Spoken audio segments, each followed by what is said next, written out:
Pues sí, pone los pelos de punta escucharlo en la voz del gran maestro José María del Río. Existió otra humanidad. Es una frase que muchas veces hemos soñado, incluso la hemos leído en algunos de los libros que han surcado nuestra infancia y juventud. Pero hoy, científicamente, la fotografía de este periódico sonoro que se abre a partir de esta noche, de este instante, a la 1:32, tiene que ver con eso. Existió realmente otra humanidad. Que ese hueso, quizá en posición, dicen los expertos, fetal, dormitaba en una pequeña cueva remota. Lejos de los fríos datos de los arqueólogos, de los investigadores de la genómica, yo me he preguntado, ¿y cómo fue la última noche de esa niña de Denisova, de la caverna última casi del fin del mundo? ¿Con qué soñó esa niña de 7 años, antes de su último despertar? ¿A quién amaba esa niña de 7 años? ¿Quiénes eran sus padres? ¿Vivió o vio a los seres humanos? ¿La acabamos marginando como el resto de su familia para acabar con ellos tal y como indican las pruebas científicas? En definitiva, mucho más allá de lo que pueden decir los microscopios, ¿qué podemos saber de esa pequeña persona de 7 años, una niña de piel oscura, cabello castaño y ojos marrones, que seguro que quizá jugaba con aquellos pequeños instrumentos que hoy no sabemos identificar, pero que quizá fueron sus primeros juguetes, compañeros de piedra en aquella cueva del fin del mundo? ¿Qué pasó con ella y quizá con otras especies que ahora empiezan a salir a la luz? La última noticia me la daba el gran profesor, el doctor Manuel Martín Loeches. Esta misma semana, en los territorios vastísimos de China, han encontrado, quizá, fragmentos, aseguran, también de otra especie que no es ni humana ni neandertal. Hasta hoy, los únicos pobladores de la Tierra en esa franja del tiempo. Han contado, quizá no es fantasía que existió otra humanidad. Pues hoy la foto de inicio, como viene toda la actualidad, es para ella, para esa niña, la última de su especie, la última de su humanidad. 1:37, esto es Milenio 3, con una fotografía, como debe ser, en una portada de un periódico sonoro, comenzamos, y comenzamos con la vibración de que están pasando cosas en este mismo instante. Carmen, buenas noches. Buenas madrugadas, Iker. Lo primero que hacemos, porque la información hoy, os aseguro que nos supera, es increíble, esta foto para el recuerdo, es actualidad también, pero hay muchísima noticia de misterio y de conspiración importantísima. Si te parece, en un fragmento abrimos vías de contacto porque la opinión de los oyentes va a ser importantísima también. Claro que sí, Iker, como siempre nuestras vías abiertas, la nave del misterio, tanto en Twitter como en Facebook, como en Google Plus, y además el mail, donde podéis comentarnos más cosas más ampliamente, milenio3 con número @cadenaser.com. Un pequeño titular. Hoy hemos descubierto que una leyenda antigua quizá no lo sea tanto. Hoy hemos descubierto que a veces las leyendas parecen hacerse realidad. Santiago Camacho, compañero. Buenas noches, Iker. Imagino que también abrumado por la presencia increíble de la conspiración. Vamos a hablar de cosas, puedes avanzar algún titular, que están pasando ahora mismo en el mundo. El mundo convulsionándose esta noche del 15 al 16 de septiembre del 2012. Pero ese, claro, hay conspiración, hay tramoya, hay informaciones en tiempo real que nos están dejando alucinados. Vamos a hablar de algo que ha estado en la máxima actualidad durante toda esta semana, pero eso sí, vamos a contar lo que nadie ha contado, a revelar lo que nadie ha revelado y a dar voz a las voces que nadie se le ha dado hasta ahora. Variamos un poco el ritmo porque la primera noticia nos lleva a España, noticia nacional, y además tiene que ver con asuntos de apariciones, pero claro, parece que la policía incluso ha intervenido. Sábado 15 de septiembre, hoy. Las noticias no pueden ser más frescas. Al parecer la escena sería la siguiente. Una empleada de limpieza, pero que es el final de un largo eslabón de años, llama a la policía local de Jaén para que se persone, porque en plena madrugada han visto esa figura. La figura se describe de la siguiente forma. Un niño vestido con un atuendo que parece de comunión y que siempre está en las mismas dependencias. La gran sorpresa para la policía y parece que para las más altas instancias políticas de la ciudad de Jaén es comprobar que casi todos los funcionarios sabían o habían visto alguna vez la presencia de ese infante. Pero ¿quién es ese niño? Lo curioso, y luego lo contaremos, es que hay una vieja leyenda, precisamente en el mismo lugar, en el mismo entorno.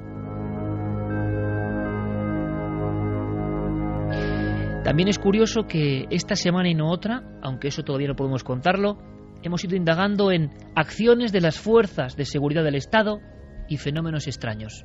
Y puedo decir y adelantar que hemos tenido en nuestras manos documentos oficiales de intervención ante la presencia de figuras muy parecidas a estas.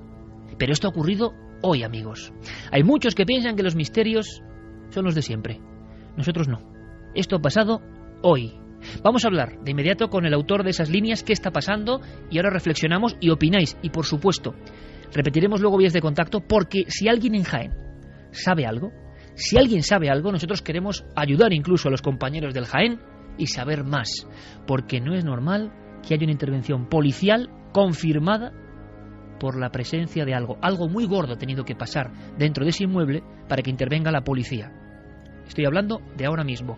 Así que con Rafael Abulafia conectamos. Rafael, buenas noches. Hola, buenas noches, Iker, ¿qué tal? Imagino que conmoción, no sé si conmoción o desde luego mucha expectación en Jaén por esta información tuya, importante, un fantasma en el ayuntamiento y desde luego con datos y documentos de algo que es real. Sobre todo, lo que más nos impresiona, Rafael, y quiero que nos cuentes ¿es verdad que ha habido una intervención policial por estos hechos? Efectivamente, bien dices, desde finales del mes de agosto se lleva hablando en el ayuntamiento de esta intervención policial con motivo de la supuesta aparición de un fantasma. Es lo que nos ha llevado a publicarlo en Diario Jaén, el hecho de que interviniera la propia policía local, porque esta historia es muy antigua. Se lleva hablando de la leyenda del fantasma del ayuntamiento durante, yo me atrevería a decir que décadas, pero nunca había trascendido la intervención de la policía local para intentar localizar a ese fantasma. Y además quien confirma la información es uno de los tenientes de alcalde del ayuntamiento, Francisco Javier Márquez, que se quedó de piedra cuando en su despacho vio aparecer a la pareja de la policía local para decirle que venían a intervenir por lo del fantasma, literalmente. Y, o sea, tenemos la constatación, Rafael, y yo creo que es un trabajo periodístico de los que, como decía, concentran toda la atención. Estoy seguro que será la noticia más comentada hoy en Jaén. Tenemos los datos para saber que hace tan solo unos días hubo una de estas intervenciones. ¿Por qué? Porque alguien había denunciado la presencia de ¿qué? ¿De una figura, de una silueta? Al parecer, según me comentó el concejal, que en ese momento estaba de alcalde en funciones de la ciudad, fue una limpiadora la que aseguró que prácticamente a diario veía la silueta de un niño vestido con un traje de primera comunión, que no era la primera vez que lo había visto, y que también compañeras suyas limpiadoras y otros trabajadores del ayuntamiento pues lo habían observado en alguna que otra ocasión paseando por las dependencias contrarias a donde está la alcaldía. Para quien no conozca, el ayuntamiento de Jaén es un edificio simétrico, dividido en dos alas. Pues en el ala que ocupan las dependencias de los grupos políticos municipales es ahí donde al parecer suele pasear más este niño vestido con un traje de primera comunión y que ha sido visto en más de una ocasión. Entonces la intervención policial se lleva a cabo pues a finales del mes de agosto, pues a raíz de que esa limpiadora vuelva a decir que ve al niño fantasma. Es lo que te puedo comentar. Y luego se lo dijeron al alcalde, y el alcalde pues lógicamente preguntó a otros empleados y le dijeron que era verdad que desde hace mucho tiempo se viene hablando de la presencia de esta aparición, de este espíritu. Y siempre, Rafael, por lo que tú has podido cotejar y lo que has podido preguntar, hablamos del mismo tipo de aparición en el mismo entorno, en las mismas dependencias, en una zona concreta del ayuntamiento. Sí, me decían que era en el ala opuesta de la alcaldía. Son dos dependencias muy localizadas en el ayuntamiento. Están en el ayuntamiento se entra, hay una puerta principal, unas escaleras de acceso hacia una primera planta, que es donde está el salón de pleno. Se abre hacia la derecha el ala de alcaldía y hacia la izquierda el ala de los grupos políticos municipales. Pues es en ese ala de la izquierda donde, según los testimonios recabados entre los trabajadores del ayuntamiento, donde se ha visto a este niño. Es verdad que no hay ningún documento por escrito, o sea, la policía local no hizo ninguna, digamos, investigación oficial, aunque sí está totalmente confirmado y contrastado que al menos 2 patrullas se personaron en el ayuntamiento a finales del mes de agosto para hacer averiguaciones y pesquisas por lo del fantasma, y eso es totalmente literal. Lo evidente, Rafael, es que el teniente de alcalde hizo su propia pesquisa, al margen de la policía, digámoslo así, preguntando a diferentes funcionarios si habían observado esa figura y se sorprendió por el resultado. Sí, sé que él literalmente me dijo que se había quedado de piedra cuando la policía local, porque él no había escuchado nunca esta historia, es un político recién llegado al ayuntamiento, su profesión es la abogacía y es la primera oportunidad, la primera incursión en el mundo de la política, y se ve que no había escuchado nunca la historia.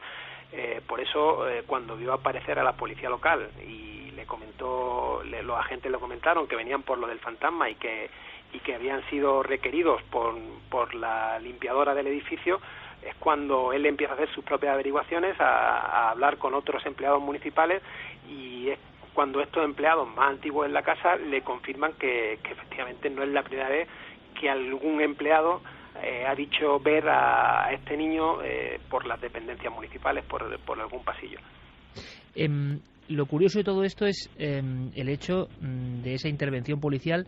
Tuvo que ser, imagino, no sé si has podido constatar el asunto, el dato, una llamada de auxilio bastante, vamos a decirlo, elevada en su angustia para que acuda a la policía, me imagino. No se sabe en qué circunstancias esta persona llamó a la policía, quizá porque vio muy de cerca esa figura, porque lo normal, me imagino, no es llamar a la policía.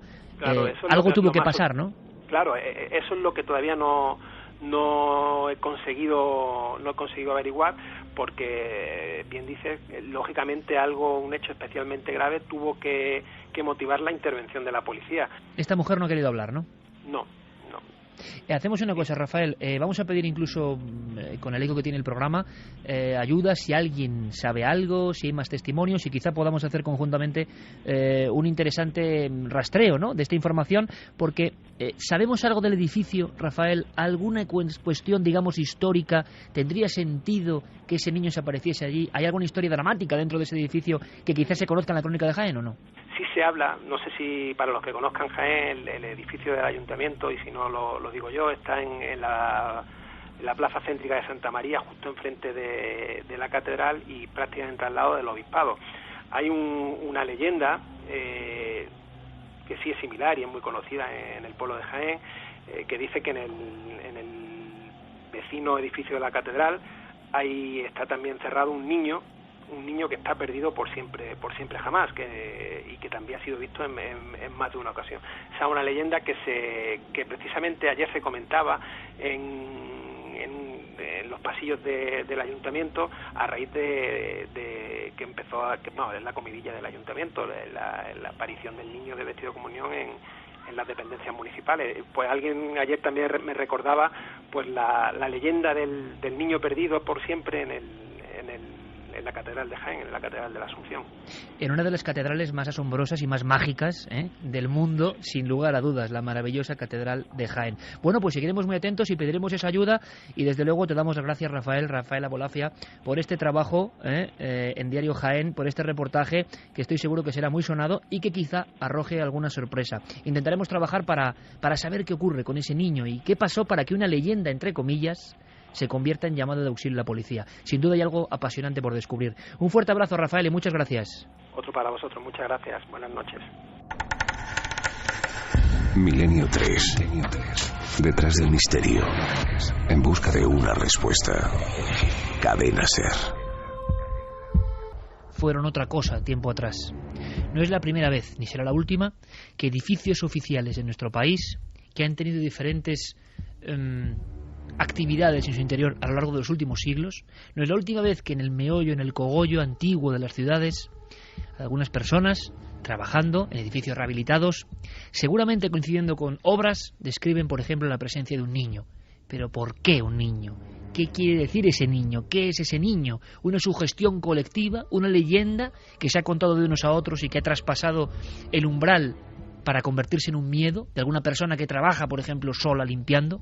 ¿Por qué son las personas que habitualmente a horas intempestivas ven esto y denuncian esto. Seguramente porque el edificio está en su tranquilidad absoluta, no con el trajín del día. No es el único caso, y seguro que los oyentes de Milenio 3, vosotros amigos, estáis recordando otros muchos, diferentes puntos de España en el mapa, con la chincheta de, vamos, caso gemelo, como en Vitoria, por ejemplo, en Sevilla, en Extremadura, en tantos y tantos sitios. Pero ¿qué sabemos? ¿Qué podemos averiguar? Desde luego necesitamos vuestra ayuda, por favor. Si alguien sabe algo, nos gustaría mucho ampliar la información. De momento hemos ido a ese lugar, que no es cualquier lugar, ojo, que es uno de los lugares de poder y esoterismo importantes históricos en España, la Catedral de Jaén, a su vera, ni más ni menos, enfrente. ¿Sabemos algo del edificio, Javier? ¿Podemos tener algo claro? ¿Hubo alguna muerte? ¿Se sabe algo a nivel de archivos? Pues hemos estado husmeando un poco en la hemeroteca y en los archivos. Bueno, a mí en concreto de este artículo me llama mucho la atención la forma de empezar, me parece tremenda, porque dice: una silueta diminuta y transparente, ataviada con un traje de comunión, pasea por los pasillos de la Casa de Todos. Y investigando un poco en qué es esa Casa de Todos, es decir, qué hay en ese ayuntamiento, qué hubo antes, que quizá pueda darnos alguna clave de este asunto, pues llegamos a que todo empieza hasta donde llegan los archivos en el siglo XVI, cuando se construye ahí, en ese emplazamiento, el Palacio de Montemar. O sea, hablamos ya de esa época por Renacimiento prácticamente, que Jaén es uno de los ejemplos más importantes a nivel provincial, con Baeza, con Úbeda. O sea, vamos a un emplazamiento que tiene de momento ya más de 400 años. Sí, y luego además es un lugar que desde su construcción prácticamente fue bastante célebre. Tenía, por ejemplo, el balcón de Pilatos, que era bastante importante en la ciudad y era muy reconocido dentro de esa estructura del palacete, y formaba parte de las antiguas casas capitulares de la zona. Después, bueno, pues por su interior, por sus corredores, fueron desfilando importantes personajes adinerados de la época, hidalgos, caballeros del linaje de Quesada, señores de García y Santo Tomé, que son algunos de los apellidos más ilustres de la zona. En el siglo XVI y XVII, además, sus dueños fueron los Ponce de León.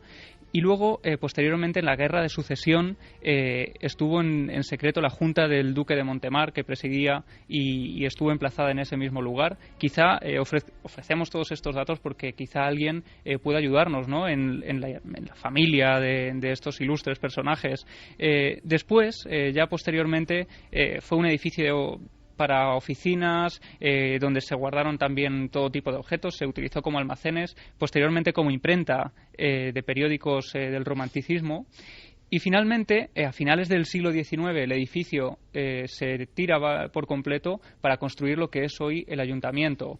O sea que en su vida, digamos, en su cronología como edificio, tampoco parece que haya habido muchas cuestiones, reyertas, sangres, algo que identifique siempre en lo dramático una aparición posterior, ¿no? No, pero bueno, sí que es cierto que han vivido varias familias. Nosotros hemos estado investigando un poco, pues si esas familias tenían algún hijo o alguien que hubiera fallecido en el lugar. No hemos encontrado ningún dato que corrobore pues todo esto, pero sí que te comentaré que en los sitios donde ha habido reformas, como tú decías, parece que hay un especial bullicio de todos estos fenómenos, y aquí este edificio a lo largo de su historia pues ha tenido bastantes mucho trajín y mucho movimiento. Sí. Se demolió por completo para construir lo que es hoy. Sí, y una vez que estaba ya construido, pues a finales de la década de los 40 se modifica, se hace una restauración importante en la fachada principal.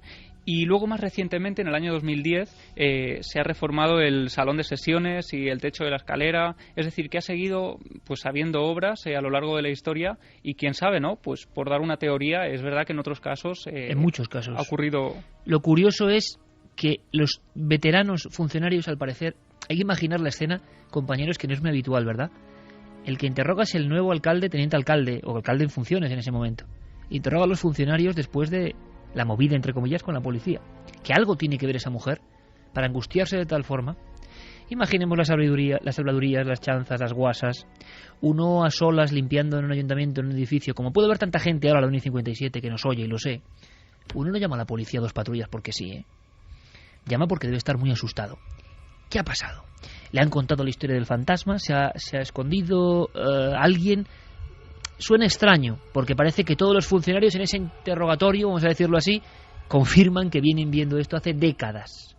Vale, antes de nuestra opinión, una cosa importante. Hemos encontrado algo y nos ha puesto la carne de gallina, un recuerdo, ¿verdad, Carmen? De investigando en Jaén tiempo A, sí. Alguien nos contó algo y nos dio incluso una historia de un niño muerto. Alguien de la catedral, además, trabajaba en la zona del archivo, si no recuerdo mal, y nos contó que precisamente en lo que es la catedral del Jaén, que ya de por sí tiene muchas leyendas, sobre los años 50, en una procesión de Viernes Santo, un niño estaba encaramado en una de las columnas, se cayó de esa columna, una caída mortal. Desde ese momento, al parecer, sobre todo por la zona de donde tienen los archivos, donde tienen los libros más valiosos de la Catedral de Jaén, se aparece un niño, y lo han visto muchas personas. O sea, estamos hablando del edificio de enfrente de donde ahora se llama la policía. Del ayuntamiento, exacto. Entre ellos el obispo de Jaén, el ex obispo de Jaén, Santiago García Aracil. Fue uno de los testigos que vio a ese niño, un niño pequeño. Nombres y apellidos de alguien que vio ese accidente mortal. Que vio la aparición del niño, no el accidente. Vio la aparición de ese niño y lo describe como un niño pequeño, con pantalones cortos, con camisa blanca y con tirantes. La leyenda, escarbando en ella, resulta que surgen nombres, apellidos. Hablamos de la Catedral de Jaén, enfrente de este edificio donde era intervenido, ojo, hace unos días la policía, por algo que ocurre y por un mismo elemento o arquetipo o miedo colectivo, pero que viene de tiempo atrás. Vuestra opinión, compañeros, Santi y Javier, desde luego, sabíamos de estos fenómenos, son más frecuentes de lo que parece, pero aquí alguien llama a la policía, se la juega en una ciudad, todo el mundo sabe lo que está pasando y al parecer hoy en Jaén y mañana en Jaén esto hierve, vamos. Lo que se está escribiendo es una página más de una ciudad que está llena de historias de esta naturaleza. Hay leyendas de todo tipo en cada rincón de la ciudad, desde el lagarto de Jaén a las historias que rodean al Santo Rostro. En fin, Jaén es una ciudad en ese sentido muy particular. En especial en ese lugar de la catedral. Sí, pero es que además se da la circunstancia de que esta historia de los niños en el entorno de la catedral de Jaén ha adoptado muchas formas en el imaginario popular, ¿no? Hay una versión que también implica a este exobispo, a Santiago García Aracil, que es muy curiosa. Habla de un niño de 6 años que entra en la catedral a horas ya tardías, se ve que se escapa de su madre y se cuela dentro de la catedral, cierran las puertas de la catedral y él se queda sobrecogido dentro del edificio y vislumbra en la penumbra de esa catedral apagada un cuadro que le llama mucho la atención, donde se ve a una mujer sosteniendo a un bebé en los niños, como sentada en una mecedora, una especie de trasunto de la Virgen, pero más moderno, ¿no? El niño de repente comienza a escuchar el crujido de una mecedora detrás de él, se da la vuelta, no ve nada, se vuelve a fijar en el cuadro y el niño ha desaparecido del cuadro. Cuando se vuelve a dar la vuelta, lo que ha desaparecido es la madre del cuadro y el niño comienza a chillar despavorido, que ahí está pasando algo. Parece que esa historia llega a manos de ese antiguo obispo de Jaén. Yo no sé si esto es una versión del mito, tiene que ver con el fantasma que nos ha contado Carmen o no. Sí, pero porque esa versión también dice que era un niño sin padres, un niño pobre, que se quedó dentro de la catedral. O sea, hay muchas versiones, muchas leyendas en torno a ese niño. Luego, en ese lugar hay un magma desde hace muchos años que habla de la presencia de ese niño. Yo no sé, amigos, si os ha ocurrido, pero a mí, escuchando la leyenda, verdad, mito, la historia que no conocía del cuadro El niño en la catedral de Jaén, Javier ha conseguido ponerme los pelos de punta, lo aseguro. Espero, o no lo sé, que a vosotros os haya ocurrido lo mismo. Esto es como la historia del hombre pez, ¿no? En su inscripción. Si no fue así, mereció serlo, desde luego, porque vaya historia, claro, quiere decir que ese magma psíquico actúa en la ciudad. Saben que es un lugar de poder, se ha escrito muchísimo y no vamos a repetir aquí cosas archisabidas. La catedral de Jaén. ¿Hay alguna muerte sin aclarar? Lanzamos ahí la pelota de nuevo a quien corresponda. La misma policía de Jaén tuvo que enfrentarse hace unos 5 años con una de las muertes más raras, simbólicas, aquel hombre embadurnado en sangre y plumas de pájaro, que curiosamente estaba en este entorno donde ahora pasan las cosas. Justo en esa plaza. Y todo ocurre en esa plaza. Vamos, es la que cierra el edificio. En el medio está la plaza y justo los edificios están a los lados. Es un caso que nosotros investigamos, no llegamos a nada. Se intentó explicar de 1000 maneras. Un hombre que borracho se puso plumas de pájaro. ¿Imagináis la escena? Era exactamente como el Código Da Vinci, prácticamente. Un hombre brazos en cruz, desnudo, con sangre y plumas de pájaro. Cosa que, hombre, yo entiendo que todo tienen que intentar explicarse, pero esto era bastante difícil y rocambolesco. Nadie vio nada. Es el mismo lugar. Se habló de la antigua historia de la masonería y sociedades secretas que han tenido la Catedral de Jaén como epicentro. Se ha escrito mucho sobre esto, y no yo, sino expertos como Juan Eslava Galán. Pero lo más extraño en esta especie de historia para no dormir en la que nos hemos metido, a raíz de algo que aparece en la portada de un periódico español hoy, es que, no sé si recordáis, amigos, pero los testigos, antes de ver caer a este hombre muerto, envuelto en sangre, con los brazos extendidos, desnudo, envuelto en plumas de pájaro, se oyó una voz. Nadie sabe si era alguien con el que estaba discutiendo, algo así como estoy con Satanás. Algo de Satanás. Fue lo único que escucharon las personas, los vecinos, escasos esas horas en esa plaza, y cayó el hombre en ese mismo entorno donde han pasado muchas cosas, pero bueno, quizá no tengan absolutamente nada que ver, hay que decirlo. Ahora bien, la extensísima tradición de misterios de la Catedral de Jaén es como de las más esotéricas de España. Pero estamos hablando no de la catedral, sino del edificio de enfrente. ¿Se ha traspasado la leyenda o se ha traspasado el misterio? Santi, ¿tu opinión? Pues la verdad es que, como muy bien has dicho, algo muy grave ha tenido que suceder a esa limpiadora para que ese velo de cierto oscurantismo que hay cuando en un centro oficial sucede algo extraño se ha roto y tenga que llamar a las fuerzas de orden público pues, para ver lo que ha sucedido. Fíjate que de todo esto puede ser anecdótico, pero a mí hay un detalle que me interesaría muchísimo saber y que no creo que hayamos conseguido recabar, que es qué se entiende por un traje de comunión, porque nos ayudaría mucho a datar el origen de esta presunta aparición. Por ejemplo, si la aparición va ataviada de marinerito, que es un traje de comunión muy común, pues puede que no sea un traje de comunión. Durante el último tercio del siglo XIX y el primero del XX, vestir a los niños de marinerito era común, no era algo que estuviese asociado a las primeras comuniones. Incluso vestirlos, esto es muy crudo, pero en las fotos post-mortem que se hacían en aquella época, como el mejor retrato, y que es muy crudo, y esto sale a la luz por la película Los Otros de Alejandro Amenábar, pero es que era verdad. La España de esa época se fotografiaba a los niños en el lecho de muerte con sus mejores galas, ¿no? Entonces conocer ese detalle nos ayudaría a circunscribir una época histórica donde buscar un posible hecho luctuoso que hubiese estado en el origen. Y desde luego el entorno efectivamente es inquietante. Cuando estabas citando el caso del hombre emplumado, yo he visto esas imágenes decenas de veces porque me ha fascinado, y una de las cosas que siempre me ha fascinado es hasta qué punto se llegó a cerrar en falso el caso. Porque no hace falta ser el doctor Cabrera ni ser ningún experto forense para, viendo esas imágenes, ver que ahí había la intervención directa de otra persona. Había marcas de arrastre muy claras en el suelo. El emplumamiento era absolutamente imposible que fuera accidental, como se llegó a decir, que directamente se había posado una bandada de palomas y habían dejado allí sus excrementos y restos de plumón. Es imposible. Y en detalles tan inquietantes como que, por ejemplo, la ropa de este señor, de este hombre, de esta víctima, apareció cuidadosamente doblada, los calcetines metidos dentro de los zapatos y todo en un perfecto orden. Un caso extrañísimo. Aparte que se tiene que saber que hubo una persona más implicada, por lo menos, porque esas plumas estaban en la basura, según dijeron, en una de las papeleras que había justo al lado del cadáver, y que alguien se las tuvo que echar encima porque él solo no podía ponérselas por la espalda. Las ciudades, y cuando son viejas y con solera como Jaén, guardan sus secretos muy celosamente. Esta es la última pieza, ¿verdad?, de un puzzle muy complejo. La policía llegando. En Jaén había otro caso, en Linares, la calle Aníbal, intervención de la policía por no visiones, sino alaridos en un lugar donde no había nadie, y la sensación de que a veces pasan cosas, pero es muy raro.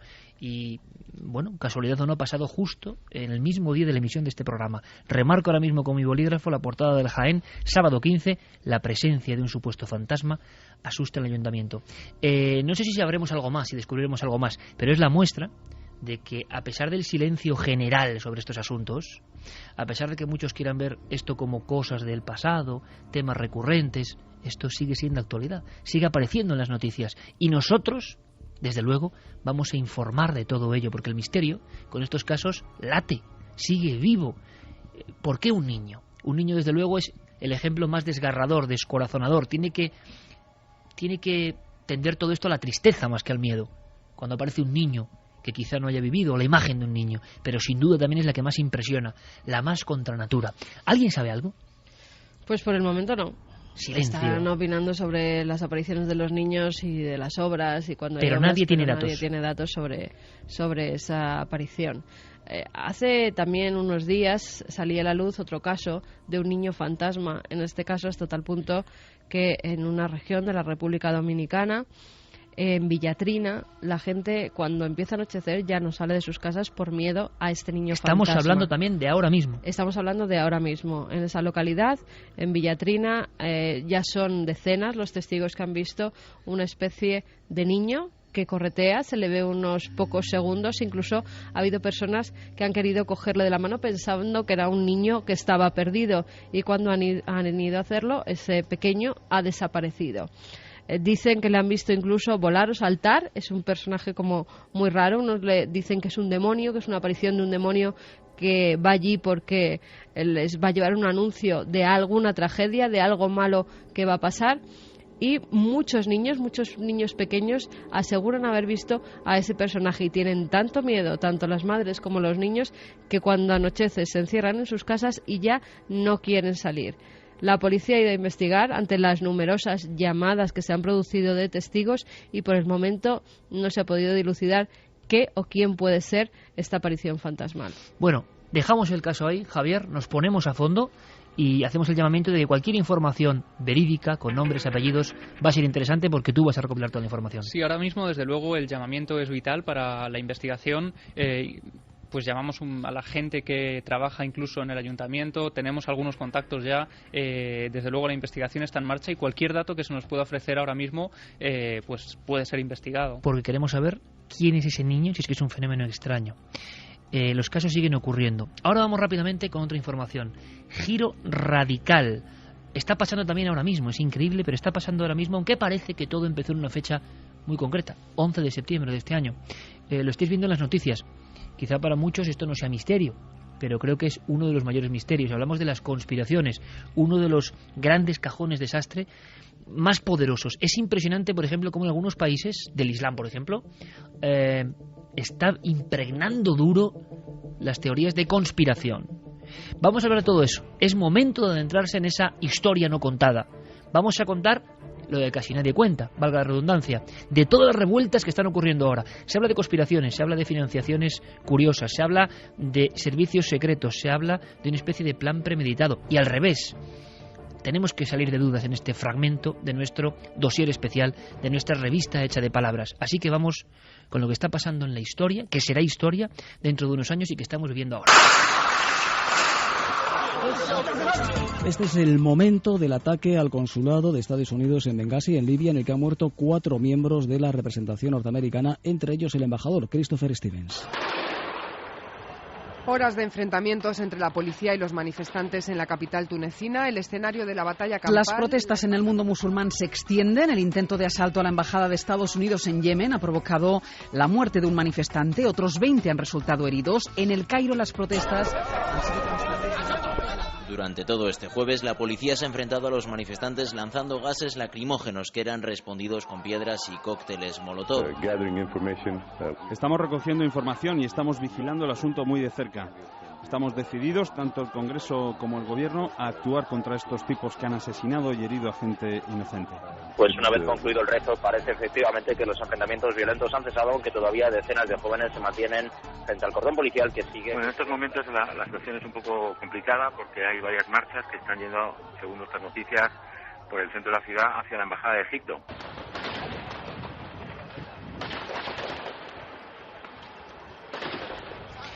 Por desgracia, sonidos de tiros, de tiroteos, de muerte, de turbas arrollando las embajadas, de enfrentamientos, y de una forma secuenciada, increciendo. La última información, creo que son 33 países con disturbios por una supuesta película. Todos estamos hablando de esto. Se está informando en los medios convencionales. Hemos visto a nuestros compañeros de informativos, Ángel Barceló, toda la gente de la cadena SER que está dando puntualmente la información. ¿Qué podemos aportar nosotros? Evidentemente la otra visión, pero otra visión que está colapsando la red de redes, por ejemplo, en estos países. Otra visión porque hay teorías muy concretas que se están creyendo firmemente. Antes de nada, y abriremos el debate porque esto es un tema de profundísimo calado conspiranoico. Santiago Camacho, ¿qué sabemos de esa película. Cuéntalo en titulares como para mí, vamos, como alguien que no se ha enterado casi de nada. ¿Qué es esta película? Y a partir del 11 de septiembre y hasta esta semana, hasta el día 15, ¿qué se está montando y por qué? Porque es algo muy raro. Pues lo que sabemos de esta película durante esta semana ha sido confuso. Ahora comenzamos a saber datos bastante más fehacientes. Y es un tráiler, un resumen de 14 minutos que apareció misteriosamente en la red YouTube. Apareció doblado en inglés y en árabe. Alguien se molestó en doblarlo en árabe para que fuera perfectamente entendido en los países musulmanes, de lo que parece un film titulado La inocencia de los musulmanes, en el que se hace una crítica, una sátira absolutamente mordaz y de bastante mal gusto de la figura del profeta Mahoma. El autor tiene un seudónimo y se llama presuntamente Sam Basile. Sam Basile ha terminado siendo un cristiano copto de origen egipcio, residente en California, llamado Nakula Baseli Nakula. Un hombre con un pasado bastante curioso. Era promotor inmobiliario, se vio metido en un turbio incidente de fraude fiscal y de fraude financiero por Internet. Fue juzgado, condenado a pagar $700,000 de multa y puesto en libertad condicional bajo las condiciones de no tocar un ordenador y de no tener un alias, de no presentarse bajo ningún nick, bajo ningún nombre supuesto, en ninguna red social, etcétera, etcétera. Razón por la cual ha sido recientemente, hoy mismo, interrogado por el FBI para ver si había quebrantado los términos de esa libertad condicional. Se cree que la duración total del film, que nadie ha visto hasta ahora, es de entre 1 y 2 horas, pongamos 1 hora y media. Pues bien, aquí es donde empiezan los interrogantes curiosos. El primero, que la promoción tanto de la versión árabe como de la versión inglesa de esta película corre a cargo de un viejo conocido también de las noticias de actualidad, el pastor Terry Jones, un pastor de Florida que en marzo de 2010 se dedicó a quemar Coranes, lo que provocó en Afganistán sobre todo y también en Irak una oleada de violencia que costó la vida a varios soldados norteamericanos y que se hizo tristemente célebre. El pastor Terry Jones, y esto lo revela Veterans Today, que es una publicación de los veteranos de guerra norteamericanos, y que suele estar bastante bien informada porque, por su condición de excombatientes, muchos de ellos tienen contactos con fuentes de inteligencia. Terry Jones tiene un pasado. Terry Jones fue agente de la CIA, según esta publicación, en Alemania durante los años 60 y 70, en sus años mozos, y estuvo implicado ni más ni menos que en la operación Gladio, en la operación de atentados de bandera falsa que tuvieron lugar en Italia para desestabilizar al gobierno comunista que había en aquel entonces en aquel país. Y también han surgido de esta misma publicación rumores sobre la financiación, $5 millones se está hablando, de esta película. Financiación que Veterans Today achaca a un grupo de hombres de negocios vinculados a los casinos de Las Vegas y fervientemente antimusulmanes. Nadie lo dice abiertamente, pero ha surgido en los comentarios, en los foros, un nombre que encaja perfectamente en este perfil y es un hombre muy conocido en este país en los últimos tiempos, Sheldon Adelson. Nadie ha podido confirmar ese supuesto, pero sí que se está hablando de esa cifra de $5 millones.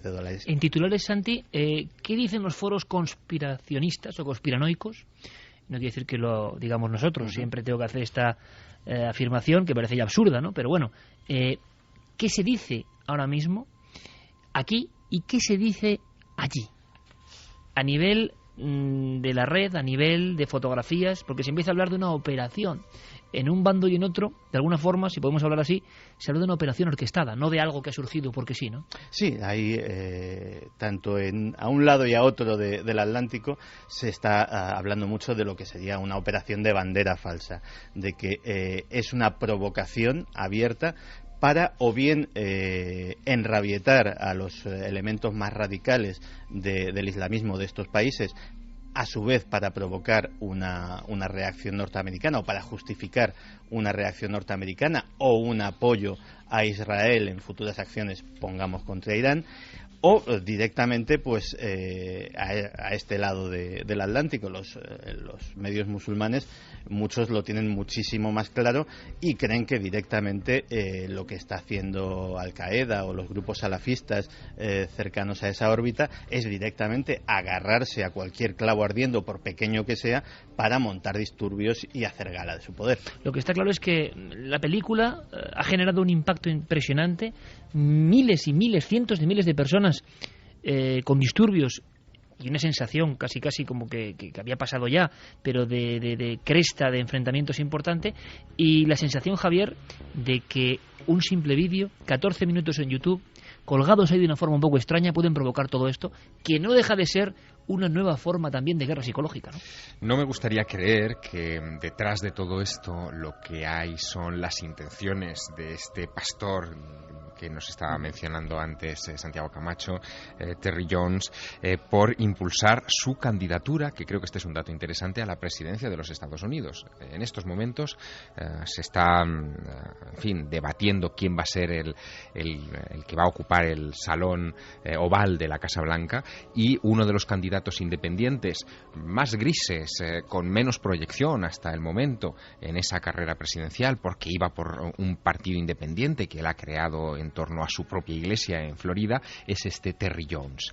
Si Terry Jones ha jugado con este elemento para impulsar su popularidad, para hacer llegar sus ideas y convertirse en un eje importante de manera gratuita, porque no tiene mucho fondo para hacer su campaña electoral, lo que está haciendo es ganar popularidad sobre vidas humanas, porque esto ya se está cobrando vidas humanas, y este es un asunto serio. Y por cierto, vidas humanas, se habla ya también de la extraña historia de la embajada. Duró mucho más tiempo del que debía durar, y todo el mundo empieza a hablar de conspiración sobre conspiración. No sé si tenemos que tener en claro algún dato más sobre esta película. Terry Jones ha dicho que él solo habló con Basile por teléfono, que él no tiene nada que ver, que solo habló con el director de esta película por teléfono, pero que se apuntan todo tipo de teorías. Claro, pero él quiso estrenar la película el 11 de septiembre. Él difundió por internet, en su iglesia, dicen, él difundió ese tráiler por numerosos foros. Al parecer le dio mucha publicidad para que esto llegara donde él quería que llegara, y lo ha conseguido. Aunque también hay foros conspiranoicos que apuntan que esto ya estaba premeditado desde mucho antes de que saliera esta película, que los ataques a las embajadas de Estados Unidos ya estaban concertados antes, y que la película ha sido, lo que necesitaban para ir ya en contra de Estados Unidos, que ha sido como el punto que necesitaban ellos para decir, bueno, ahora ya sí que los tenemos que atacar, porque han hecho una especie de película de la vida de Brian, pero en este caso poniendo a Mahoma de homosexual, de mujeriego, ¿no? Sí, y además los directores de cine están diciendo que de $5 millones nada, que esto con $100.000 se hace en una película, porque al parecer lo han hecho, parte de la película está grabada en una iglesia que se llama la iglesia de Media for Christ, que dicen que son también algunos de los que han puesto dinero para hacer este cutre film. Sí, hay una cosa muy interesante que ha surgido en estas últimas horas y que ha ido rebotando por los medios de comunicación norteamericanos, que es la historia de Cindy Lee García. Cindy Lee García es una de las actrices, la que hace de nuera de Mahoma en este film, y donde ella se ha desmarcado rápidamente de toda la polémica, diciendo que en realidad a ella la contrataron para rodar un film que se llamaba Desert Warriors, del desierto. O sea, hay una película trampa, se contrata a una gente y luego se edita o se monta de otra forma. Donde lo que se construía era la historia no de Mahoma, sino de un tal maestro George, y después fue en el montaje y en el doblaje donde se introdujeron una serie de cambios. Ahora, hay un detalle que es muy conspirativo, mucho. Le han preguntado por el director, por supuesto, y cómo se rodó ese film, y ella ha declarado a varias agencias de noticias en los Estados Unidos que le llamó la atención que este hombre, el director en cuestión, hablaba muy bien árabe y hablaba continuamente con otros árabes. Es decir, no estaríamos hablando, por lo tanto, de la conspiración judía, que es lo que se ha, o sionista, que es lo que se ha hecho circular por ahí, sino que esta mujer estaba apuntando a la posibilidad de que la conspiración fuera del propio lado de los musulmanes, Sí, lo cual sí, es absolutamente desconcertante. Como son las conspiraciones, ¿no? En ese Muchas sentido, parece ser que donde sí empiezan a tener algo más claro sobre la autoría, o al menos han tomado medidas al respecto, es en Egipto. El fiscal general del Estado ha dado orden de busca y captura de 10 ciudadanos egipcios por este tema, residentes todos ellos en el extranjero, todos ellos cristianos coptos, de tal manera que si vuelven a poner los pies en un aeropuerto en territorio egipcio, serán inmediatamente detenidos. Esos 10 nombres que no han trascendido, se sabe que son 2 clérigos coptos y 8 personas laicas, serían para el fiscal general del Estado egipcio los responsables de este director misterioso, así entre comillas, es copto también. Sí. Y claro, los coptos es que bueno, tienen una vida un poco difícil en Egipto, también hay que decirlo, ¿eh?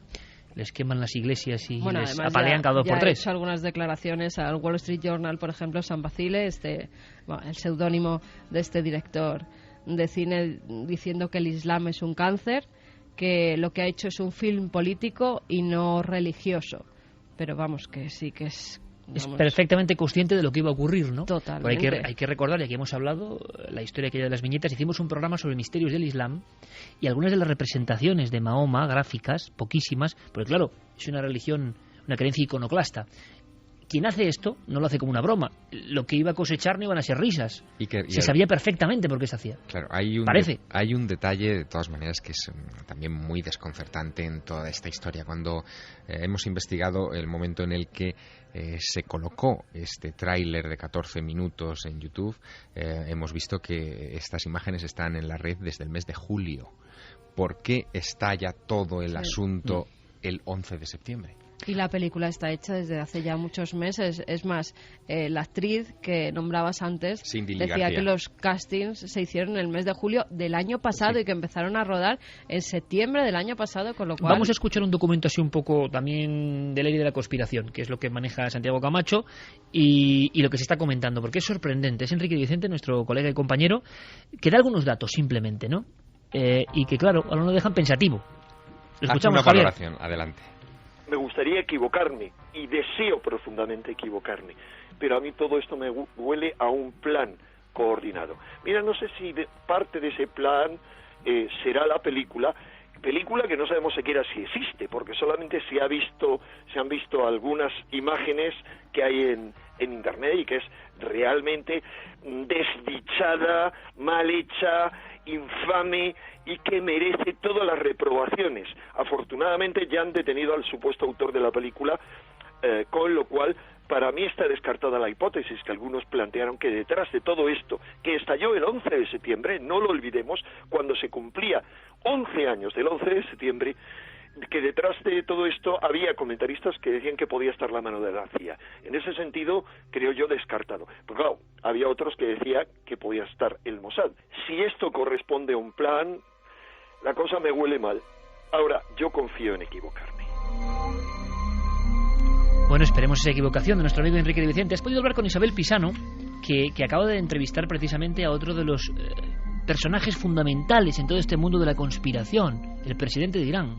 Sí, Isabel Pisano ha tenido la ocasión de entrevistar en 2 ocasiones a Mahmoud Ahmadinejad en Irán, y además en circunstancias muy singulares. En la primera ocasión ella grabó una larga entrevista en vídeo con el primer ministro iraní, pero esa entrevista le fue confiscada por otras autoridades en el país, no pudo sacarla, ha vuelto al país, le ha vuelto a entrevistar y ha podido llevarse las cintas de la primera conversación y las de la segunda. Acaba de llegar, acaba de aterrizar en nuestro país y evidentemente ella se ha sentido muy sorprendida por las noticias. Fue autora de un libro, uno de los primeros libros sobre el 11S en clave conspirativa, que se tituló La sospecha, y por supuesto sigue todos estos asuntos, en fin, muy de cerca, y valora así esta situación.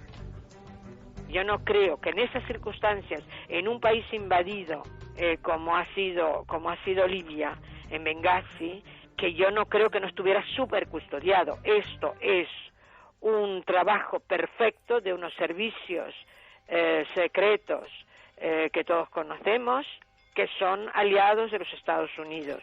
No nos olvidamos que una cosa así ya pasó en la Segunda Guerra Mundial, que les volaron un barco.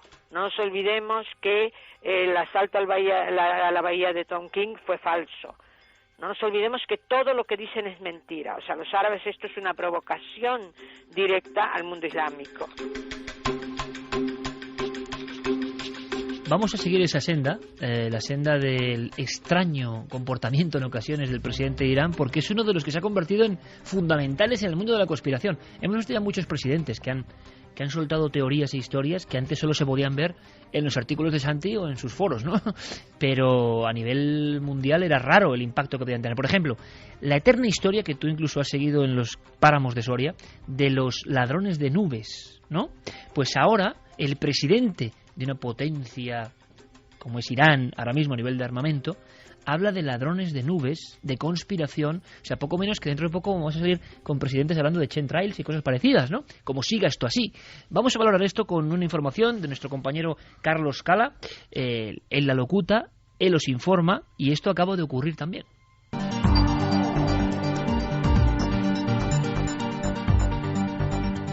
A Irán le roban las nubes, al menos eso ha denunciado esta semana el presidente del país, Mahmoud Ahmadinejad, a través de varias páginas web y del servicio persa de noticias de la BBC.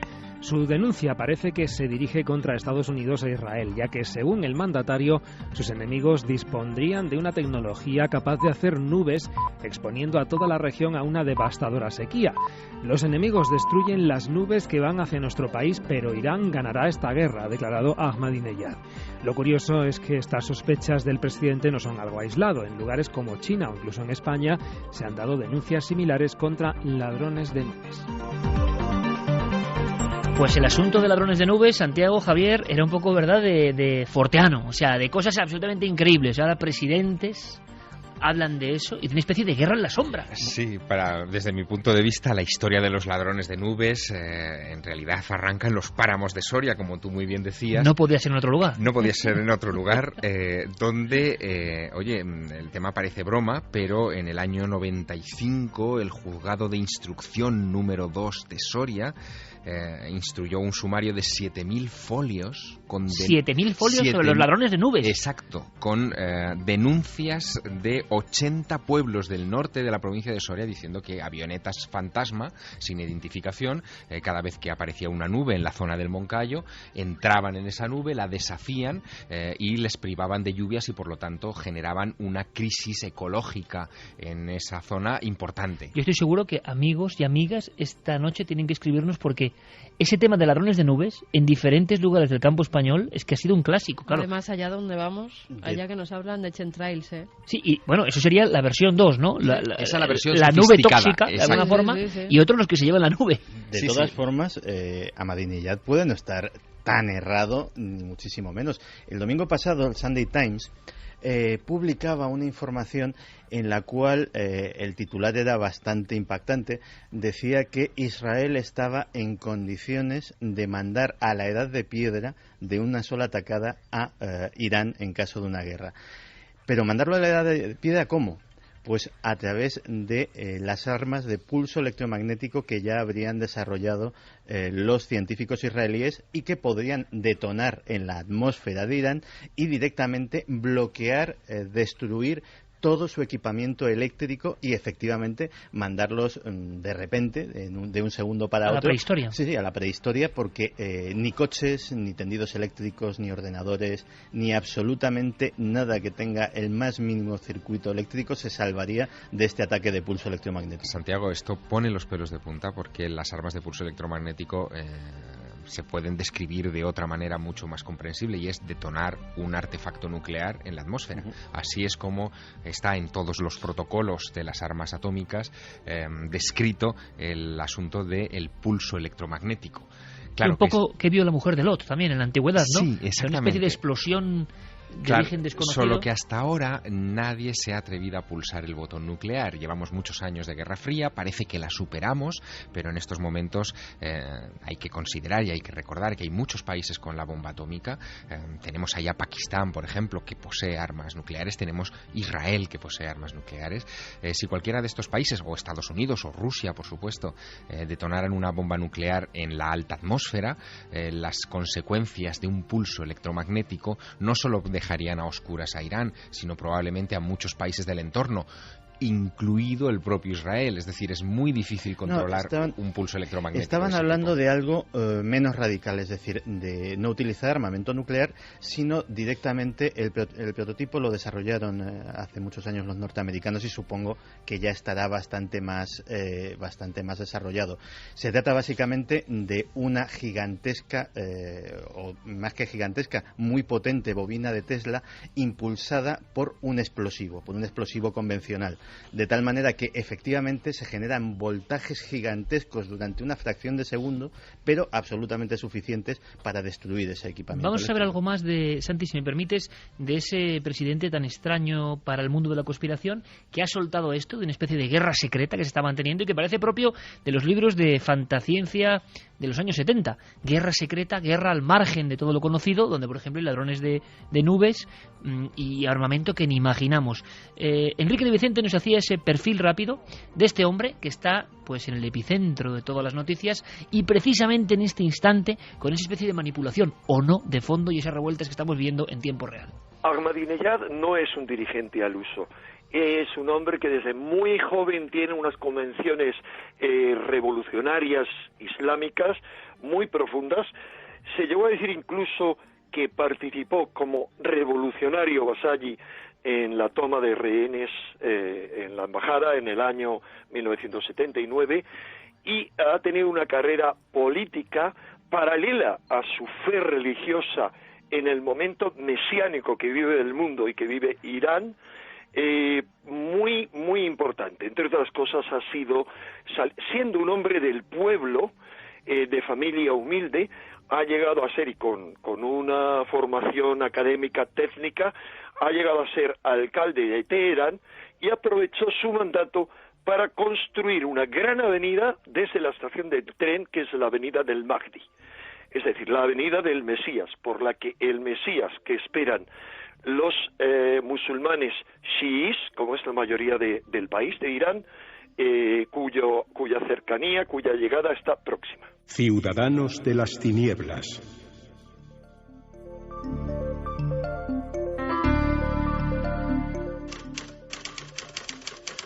Denuncian la presencia de un extraño humanoide. Una mujer caminó 25 kilómetros para pedir auxilio a la policía.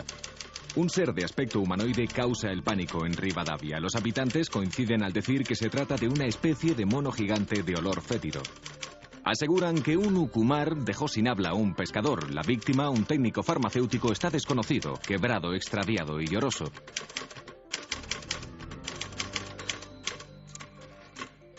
Dos y 36. Pasamos de ese mundo tan extraño donde se mezclan los presidentes, las guerras secretas, las revueltas en todo el mundo, la conspiración a través de la red. Luego, por supuesto, escucharemos vuestras opiniones en la siguiente hora, opiniones sobre el primer caso o sobre esto. Pero nos llega desde Argentina y prácticamente en tiempo real algo que sí que nos suena, sobre todo a Javier y a mí, en cuanto a la tipología de extrañas apariciones. Ciudadanos de las tinieblas, como decía aquel gran libro de Peter Colosimo, ¿no? Si no me equivoco. Así es. Ciudadanos de las tinieblas, ¿no? Porque son entidades o cosas desconocidas que toman forma y que aparecen. Esto parece increíble, ¿no? Pero ha ocurrido en Argentina esta misma semana y lo que nos ha sorprendido es el hecho de que ha habido personas, no sé si recordáis algún caso parecido, que han enmudecido, han perdido la capacidad del habla después de ver algo que ahora vamos a describir. Todavía está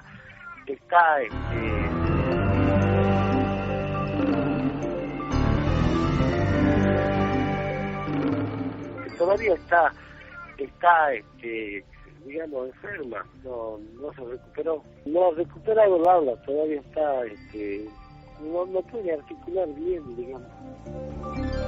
Unas palabras como balbuceantes son las del periodista que está llevando este asunto y que también parecía absolutamente compungido. No puede articular palabra. Perdió el habla del impacto, del susto por la presencia de una figura. ¿Qué figura? y en qué zona. Estamos hablando de que la prensa está informando, como ha ocurrido, luego lo podemos comentar en otros casos, ¿no? De pronto surge una especie de cosa de leyenda, atemoriza una región y después, como he hecho yo ahora con las palmas de las manos, si te he visto no me acuerdo y todo vuelve a la paz. ¿Qué está pasando ahora mismo? Pues la noticia salta a los medios a mediados de agosto, cuando Pascual Alzogaray, que era además concejala del municipio de La Unión, en Rivadavia, durante una noche, cuando estaba regresando a casa, se topa con un ser de aproximadamente 2 metros de altura, de fuerte pelaje oscuro, que le cubre todo el cuerpo. O sea, describen pelo como algo animaloide, no humanoide, ¿no? Es algo parecido al Yeti, al mítico Yeti. Además, todos los que lo describen, todos los que se han topado con él hasta la fecha, más de 33 personas, aseguran que desprende un olor fétido. Algunos dicen que un olor semejante a suela de zapato quemada. Y esta mujer camina 25 kilómetros totalmente aterrada hasta la zona de policía más cercana, para dar aviso de lo que se había topado y de lo que le había atemorizado. La policía al día siguiente hace una expedición a la zona donde Pascuala se ha topado con ese extraño ser, y allí no encuentran ni rastro de ese personaje, pero sí que encuentran más de una decena de testimonios de personas que cuando cae la noche se encierran en sus casas y no vuelven a salir. Algunos incluso hacen alusión a que sus animales se encuentran especialmente nerviosos. Sale, por ejemplo, el testimonio de María y Marta Costa, que trabajando en la casa de su patrón escuchan un fuerte sonido que procede de la granja cercana, y cuando salen al exterior pensando que es el patrón que ha llegado ya, se topan con esa figura, con ese ser de 2 metros que desde la lejanía se limita a mirarlas, y en un momento determinado él casi huye despavorido, es decir, que parece que muestra cierto miedo ante la presencia de las personas.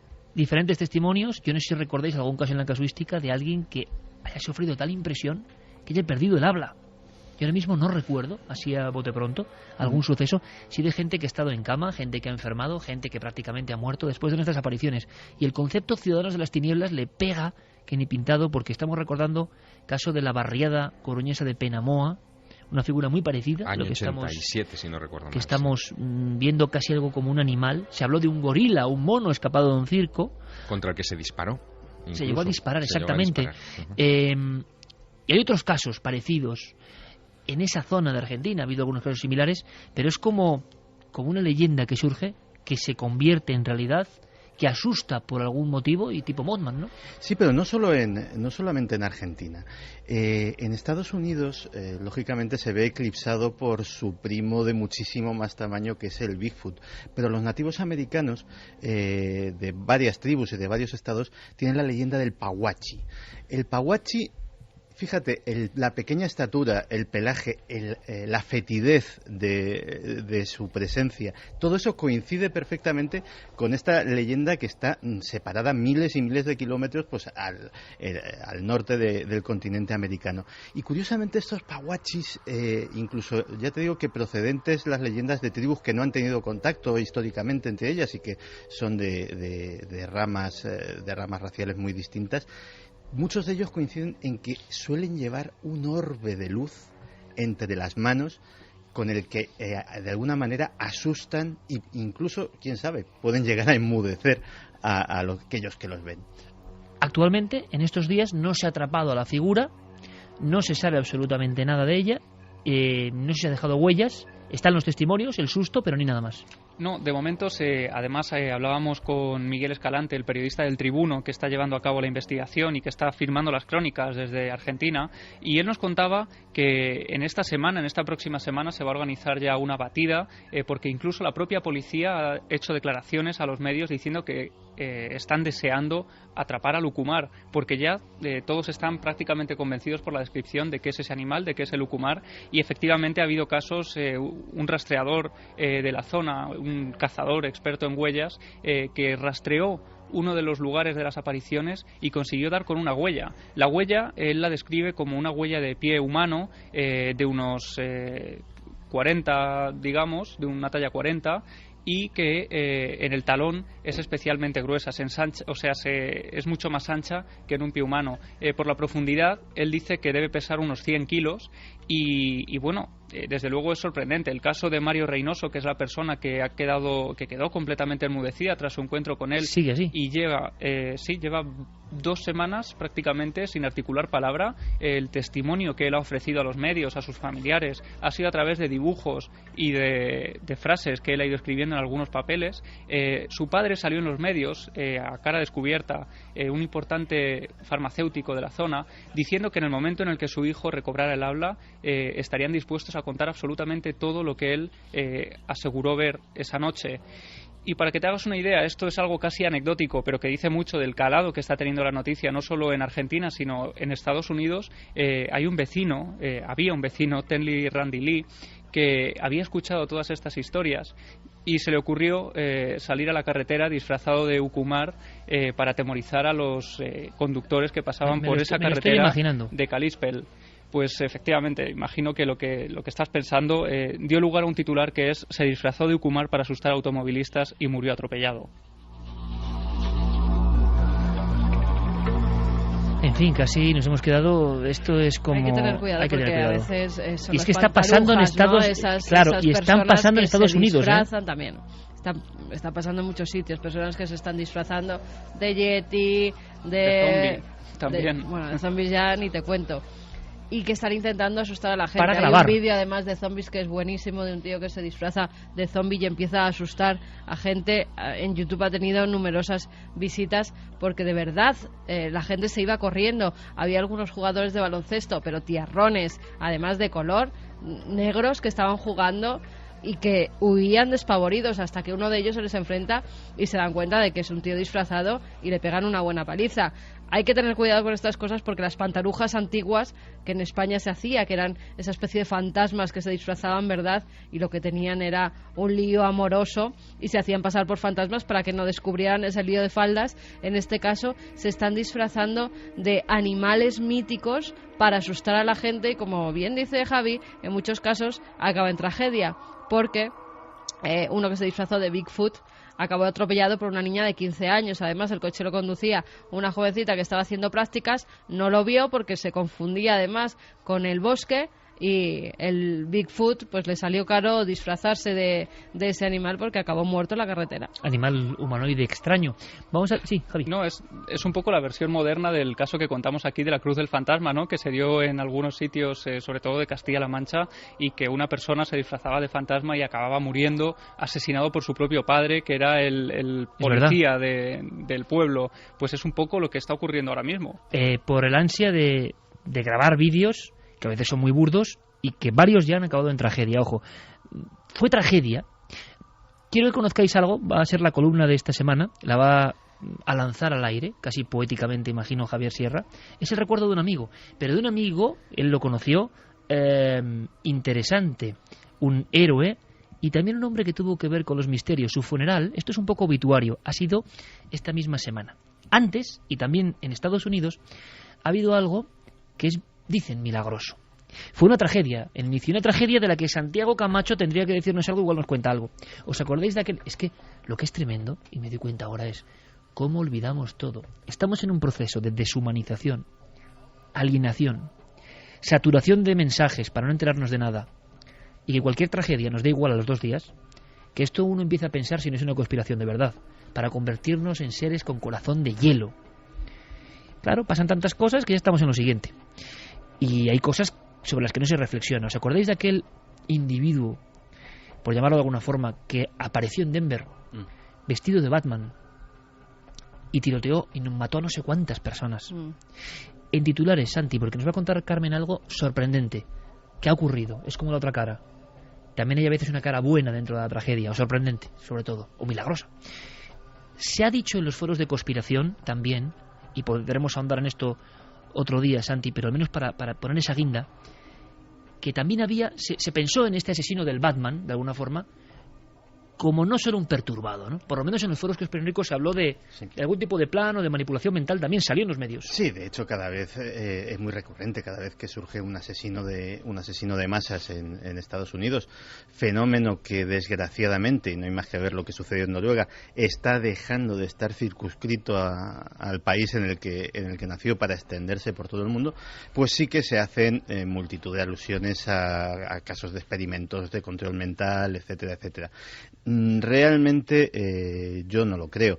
De hecho, en los días posteriores se detuvo a dos, no a uno, a dos individuos que, uno por mera casualidad, es decir, porque en un control de tráfico le registraron el coche, iba también disfrazado a un cine y le encontraron sendas bolsas de armamento y no tuvo más remedio que confesar que iba a perpetrar una masacre semejante. Y luego otro sujeto que también iba armado y tenía un comportamiento extraño que despertó la alarma, y efectivamente pues nadie va con un par de pistolas automáticas al cine y también pudo ser reducido. Yo creo que estamos en la sociedad occidental. La sociedad, igual que la sociedad islámica, pues hemos visto que tiene sus problemas. La sociedad occidental tiene también sus pequeñas taras y sus pequeñas enfermedades mentales que generan pues estos abscesos de ira, ¿no? Pequeñas, bueno, eso es para otro debate, si os parece, porque pasan cosas que nos dejan sin habla, realmente terroríficas. Pero en estos tiroteos, lo dejamos así, ¿verdad? Tiroteos y un montón de muertos, algo denigrante, inhumano. Y que si recordamos la historia, es el 20 de julio. Hace nada también. La localidad de Aurora, en Colorado. Están proyectando justo el estreno de Batman, El Caballero Oscuro, la leyenda renace. Es la sala 9 de ese cine, de esa localidad. Está lleno de gente. Por la parte trasera, cuando ya está empezada la película, entra un personaje, es James Holmes, tiene 24 años. Es hacia la medianoche, es la sesión nocturna, la que va a haber un montón de gente. Entra por la puerta de emergencia, arroja varias granadas de humo y comienza a abrir fuego con un rifle automático. 12 muertos, 10 en ese mismo instante, 2 son trasladados y luego mueren en el hospital, 38 heridos, entre ellos un bebé de 3 meses, que también es herido, y una chica, Petra Anderson, una chica de 22 años, estudiante de música, se encontraba allí viendo ese estreno, y fue una de las heridas. Es trasladada al hospital en estado crítico porque tiene 3 disparos en un brazo y 1 alojado en el cerebro. La ha entrado por la nariz, ha destrozado parte de su rostro y se ha alojado en la parte trasera de la cabeza.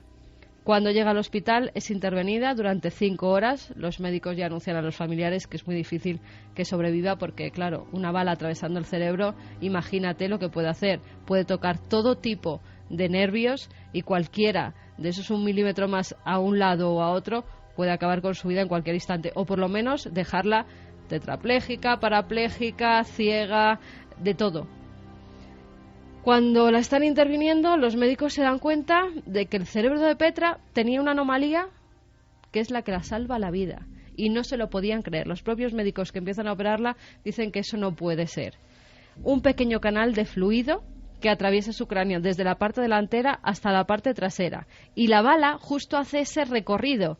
Ni 1 milímetro a la derecha, ni 1 milímetro a la izquierda. Justo por ese canal que muy poca gente tiene, casi nadie. Es muy raro. Brad Strait es un pastor de la iglesia presbiteriana donde iba esta chica, donde también van sus padres. Era una mujer religiosa.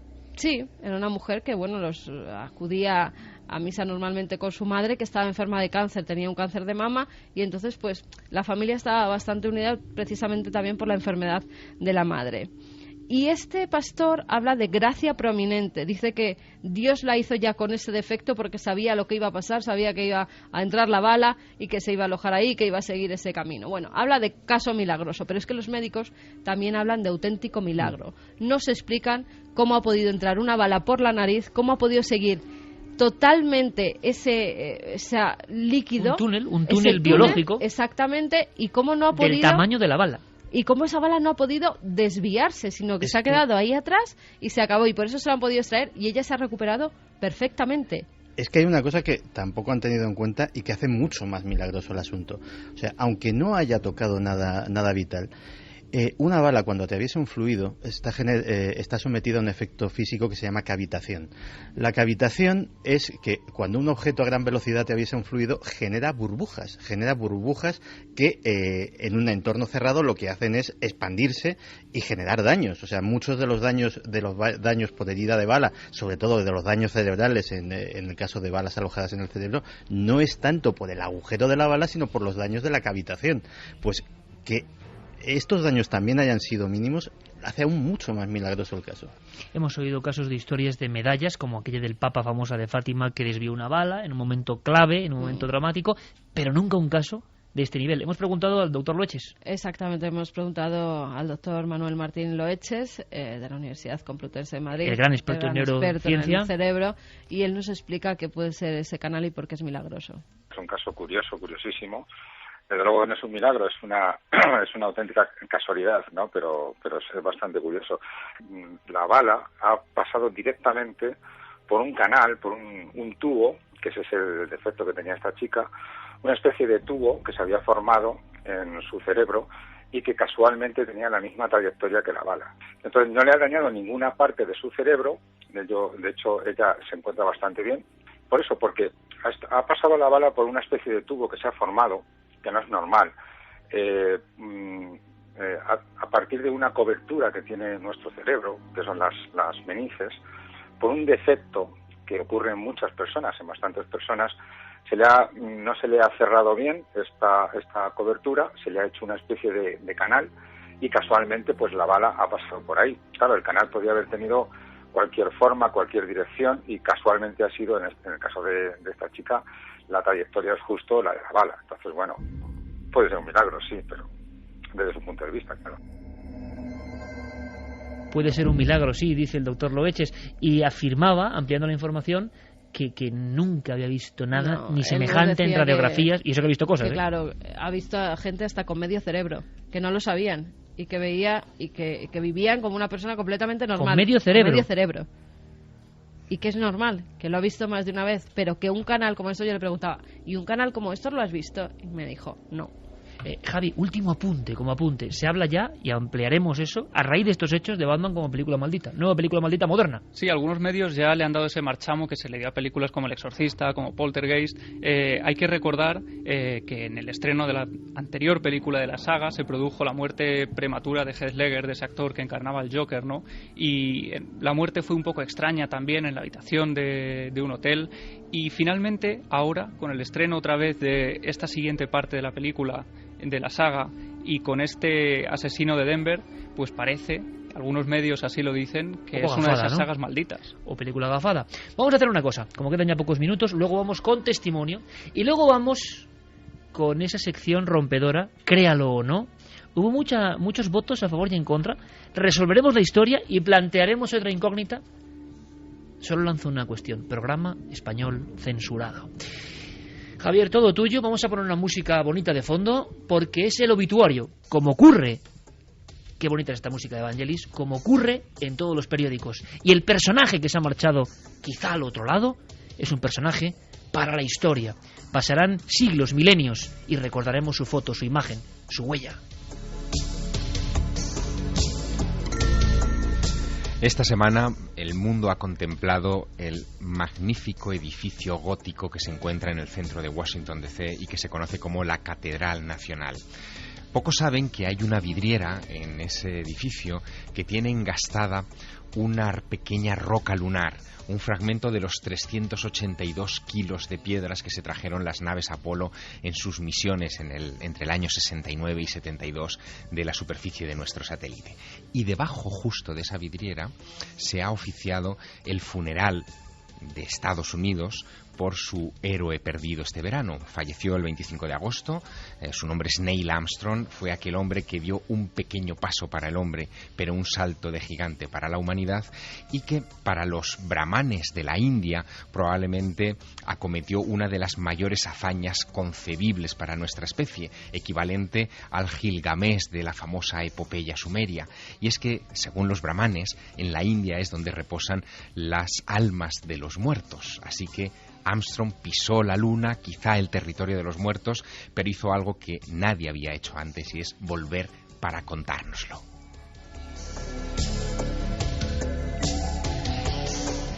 El 21 de julio de 1969, el nombre de Neil Armstrong se hizo inmortal. Él no era militar, sin embargo había participado en la guerra de Corea, fue piloto militar, pero después no hizo carrera dentro del ejército de los Estados Unidos y fue seleccionado para ese momento. Pero fue un tipo curioso, huidizo, apenas concedió entrevistas a lo largo de su vida y siempre fue muy, muy humilde. En cualquier ocasión que le preguntaban por su hazaña, él decía que el mérito no era en absoluto suyo, sino de las 400.000 personas que trabajaron en el proyecto Apolo para lanzar aquel Saturno V, un cohete que no ha sido imitado todavía a fecha de hoy, y poner ese hombre en la superficie de la Luna. Ese hombre humilde ha decidido, por voluntad propia, por testamentaría, que su cuerpo no repose para admiración de sus contemporáneos y de las generaciones futuras en el Cementerio Nacional de Arlington, al otro lado del río, detrás de la zona de poder de Washington DC. No vamos a poder ir ahí a venerarlo. Él ha decidido, porque está dentro de la potestad de los héroes de guerra americanos, ser lanzado al fondo del mar. Y qué curioso, Iker, que lo que le hizo inmortal fue descender en otro mar, en el mar de la tranquilidad, en ese cráter de la cara visible de la Luna, donde aquella noche de julio de 1969 contuvimos la respiración. Y qué curioso, Iker, que se nos ha ido en un mes de agosto donde hubo 2 lunas llenas. Son casualidades, son coincidencias, quién sabe, pero desde mi punto de vista son la firma indeleble de un hombre que para siempre va a permanecer en nuestra memoria. Pues qué magnífica forma de terminar este primer dossier, este periódico, con un obituario y con otra firma maestra, la de Javier Sierra, recordándonos a ese hombre inmortal. Este desde luego es inmortal, pasará mucho tiempo, pero el recuerdo de ese salto para la humanidad, ese sueño de siglos, quedará ahí. Javier, Santiago, como siempre, que es un honor y un placer. Hasta la próxima semana, compañeros. Hasta la próxima. Hasta pronto. Lo haremos habitualmente, columnas, opinión, obituario, fotografía.